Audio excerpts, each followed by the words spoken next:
inseparáveis, lutando pela vida e o pão, levando um sonho de cidade em cidade, de serem donos do seu caminhão.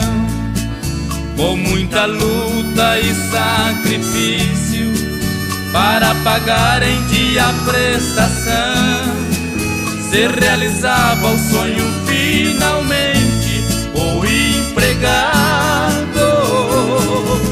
passa a ser patrão.